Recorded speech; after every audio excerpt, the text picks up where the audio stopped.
ఇసుకేస్తే రాళ్ళంత జనం, నేలైనిందా ఆకాశానికి చిల్లు పడిందా అన్నట్టు ఇక్కడికి విచ్చేసి అభిమానపు కట్టలను తెంచుకొని వర్షానికి తడిచిన బురదను కూడా లెక్క చేయకుండా గట్టులను దాటుకుని పడి లేచి ఇక్కడికి విచ్చేసిన మొత్తం చింతామణియే కాదు చుట్టుపక్కల ప్రాంతాల్లో నుంచి విచ్చేసిన నా తమ్ముడు శివన్న, అలాగే నా అభిమానులందరికీ, అలాగే ఈ ప్రోగ్రాం వీక్షిస్తున్న ప్రేక్షకులు, కన్నడ ప్రేక్షకులందరికీ కూడా నా హృదయపూర్వక కళాభివందనాలు తెలియజేసుకుంటున్నాను. ముందుగా నాకు ధన్యమైన జన్మనిచ్చి నన్ను మీ అందరి గుండెల్లో ఆయన ప్రతిరూపంగా నిలిపినందుకు దైవాంశ సంభూతుడు, అలాగే విశ్వానికి విశ్వరూపం ఎలా ఉంటుందో చూపించిన యుగ పురుషుడు, కారణ జన్ముడు, నాకు తండ్రే కదా నా గురువు, నా దైవం అయిన మా నాన్నగారు విశ్వవిఖ్యాత నట సార్వభౌమ కళాప్రపూర్ణ డాక్టర్ పద్మశ్రీ నందమూరి తారక రామారావు గారిని తలుచుకుంటూ, అలాగే తెలుగుదేలయ్యన్న దేశంపు తెలుగు నేను తెలుగు వల్లబుండ తెలుగు ఒకండ ఎల్ల నృపులు కొలుగు పెరిగితే భాషాడి దేశ భాషలందు తెలుగు లెస్స అన్న ఆ శ్రీకృష్ణదేవరాయలు నేలకి దిగి వచ్చాడా అన్నట్టు ఆ పాత్రలు పోషించి తెలుగు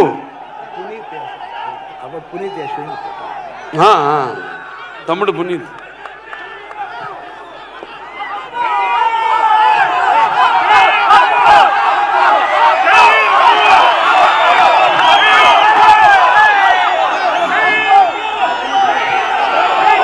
పవర్ స్టార్ పునీత్ రాజ్ కుమార్ అవರಿಗೆ జై అప్పు, జై అప్పు.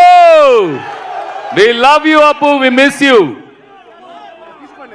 ಸರ್, ಇದೇ ಖುಷಿಯಲ್ಲಿ ತಾಂಡವಂ ಪರ್ಫಾರ್ಮೆನ್ಸ್ ಇದೆ ನಿಮ್ಮ ಮುಂದೆ. ತಾಂಡವಂ ಪರ್ಫಾರ್ಮೆನ್ಸ್ ಆದ್ಮೇಲೆ ನಮ್ಮ ಬಾಲಯ್ಯ ಬಾಬು ಮಾತಾಡ್ತಾರೆ. Yeah we love you Appu, we miss you. అలాగే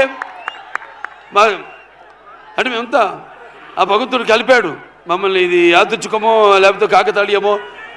అటు నాన్నగారు కన్నడ కంఠీరవ రాజ్ కుమార్ గారు, వాళ్ళు చెయ్యని పాత్ర లేదు. అటువంటి ఆయన వారసత్వాన్ని ముందుకు తీసుకెళ్తున్న తమ్ముడు శివన్నకి ఈ యొక్క కార్యక్రమానికి ముఖ్య అతిథిగా విచ్చేసినందుకు ఆయనకి నా ఆశీర్వాదాలు. వాగ్రత సంపర్తో వాగ్రత పతిపతే జగతో పితర వందే భారతీయ పరమేశ్వరం నా గాయత్ర పరమంతర నమాతు పరదేవత నాహరే పరత శ్రత నానుతా పాతకం పరం యస్మా పార్థివత ప్రాతుర్భూతన భక్తి గురుణ సంతుర్ మాంసే శాస్త్రం తస్మై సర్వజ్ఞ మూర్తి పిత్రే. సో ఈ అఖండ తాండవం పొద్దున వర్షం సూచన లేదు అసలు. వెదర్ ఫోర్కాస్ట్లో మేము బయలుదేరాం అక్కడి నుంచి, హోటల్ నుంచి. కుంభవృష్టి, పెద్ద వర్షం పడింది. దారిలో మళ్ళీ రోడ్లంతా పొడిగా ఉన్నాయి. మళ్ళీ వెన్యూకు రాగానే మళ్ళీ వర్షం కురిసింది. మళ్ళీ మేము స్టేజ్ మీదకి రాగానే మొత్తం వర్షం ఆగిపోయింది. ఏమంటారు దీన్ని?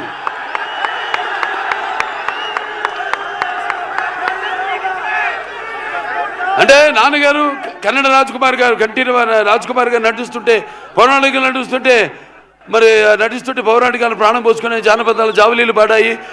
అలాగే సాంఘికాలు సాహస వరగమనాలు అయ్యాయి. పద్యం నాటు కట్టింది, పద్యం పదునెక్కింది, పాట నాటు కట్టింది. అలాగా ఈరోజు ఆ వరుణదేవుడు కూడా, ప్రకృతి కూడా ఈ యొక్క మా కలయికను, ఈ యొక్క సినిమా ఫంక్షన్ ఇక్కడ జరుపుకోవడం. సో మనం ఉంటాం షవర్స్ ఆఫ్ బ్లెస్సింగ్స్ అని. సో అలా ప్రకృతి కూడా ఈనాడు ఇంత పులకరించి మనందరితో సహకరించినందుకు పోలీస్ శాఖ వారికి ముఖ్యంగా నా ధన్యవాదాలు తెలియజేసుకుంటున్నాను. ఏది ఒక్కటి కూడా ఎంత జనం వచ్చినా ఏది ఒక్కటి కూడా ఇబ్బంది మీకు కానీ మాకు కానీ ఎవరికి కలగనుకుండా ఎంతో అద్భుతంగా ఈ కార్యక్రమాన్ని ఇంత విజయవంతం చేసినందుకు పోలీస్ శాఖ వారికి నేను అంటాను, అంటే నేను కేవలం ఒక నటుడినే కాదు, మీకు తెలుసు హిందూపురం 3వసారి ఎమ్మెల్యేగా గెలిచాను. నా హిందూపురం ప్రజలకి నేను ఎప్పుడూ రుణపడి ఉంటాను. అలాగే Basavataraka Indo American cancer hospital research ఇన్స్టిట్యూట్కి 15 సంవత్సరాలుగా చైర్మన్గా ఉంటూ మరి అందరూ కూడా ఎంతో ఖర్చుతో కూడిన వైద్యానికి అతి తక్కువ ధరలకు వాళ్ళకి చికిత్స అందించడం అయితేనేమి, ఇలా ఎన్నెన్నో కార్యక్రమాలు చేపడుతున్నందుకు మరి ఆ భగవంతుడికి నా కృతజ్ఞతలు తెలియజేసుకుంటూ మళ్ళీ అఖండ సినిమా విడుదల కాబోతుంది.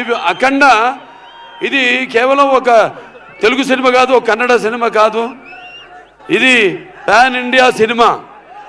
అంటే first certified pan India film, first certified. దీంట్లో ముందుగా మేము అఖండ 1 తీసాము. పాండమిక్ అప్పుడు బాగా కోవిడ్ ఉధృతంగా ఉన్న టైంలో అందరు భయపడుతుంటే సినిమాలు రిలీజ్ చేయడానికి జనం వస్తారా రారా థియేటర్కి, చూస్తారా లేదా అన్న తరుణంలో ఆ సినిమాని విడుదల చేయడం అయింది. మొట్టమొదటి భారతీయ చలనచిత్రం రిలీజ్ అయింది. ఆ తర్వాత మిగతా సినిమాలన్నీ రిలీజ్ అయినాయి. ఆ సినిమాలో మనం చూపించింది ఏంటి? పిల్లల జోలికి కానీ, ప్రకృతి జోలికి కానీ, ధర్మం జోలికి కానీ వస్తే భగవంతుడు మనిషిలోకి ఆవహిస్తాడని.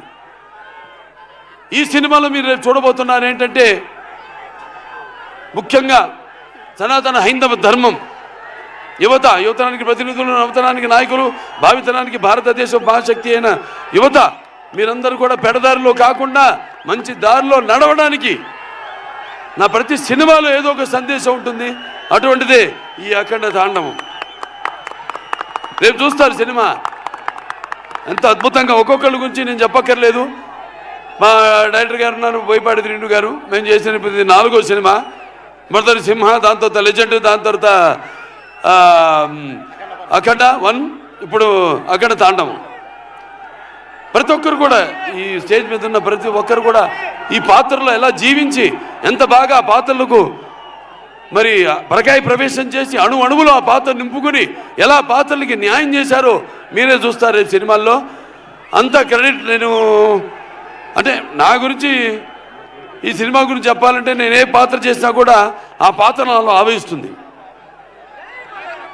అలాగే ఈ సినిమాలో ముఖ్యంగా మేము చెప్పదలుచుకుంది ఏంటంటే మన సనాతన హైందవ ధర్మం మన యొక్క సమాజం యొక్క మూలాలు, మన దేశపు మూలాలు. అంటే ముందుగా అసలు ధర్మంగా ఎలా బతకాలి, ఎలా జీవించాలి, అలాగే సత్యం కోసం పోరాడాలి, అలాగే అన్యాయం ముందు తల వంచకూడదు అన్నది మన సనాతన హైందవ ధర్మం. ఎంతోమంది చూస్తారు సినిమా, ఎంత బాగా తీశారు మా నిర్మాత గోపి గారు.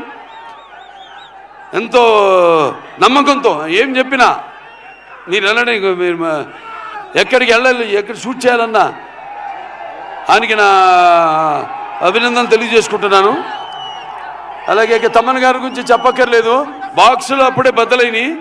ఏది రికార్డు బాక్స్ కాదు, థియేటర్లో సబ్బూఫర్లు పేలిపోయినాయి. అంటే రేపు చూస్తారు ఈ సినిమాలో కూడా ఆయన అందుకే రాలేపోయాడు. ఆయన ఇక్కడ మొత్తం శివుడు పూనాడు. ఇక్కడ కూడా ఒక శివాలయం ఉంది, కైలాసగిరి పూర్తిగా అవ్వబోతుంది. ఇక్కడ ఎమ్మెల్యే సుధాకర్ రెడ్డి గారు, వాళ్ళ తండ్రి గారు, ఆయన మొదలుపెట్టింది మొత్తం 61 అడుగుల శివలింగాన్ని. తప్పకుండా ఆయన దర్శనానికి వస్తాం. ఆయన దర్శనానికే కాదు, ఈ సినిమా యొక్క సక్సెస్ మీటు ఇక్కడ జరుపుతామని మీ అందరూ కూడా తెలియజేసుకుంటున్నాను.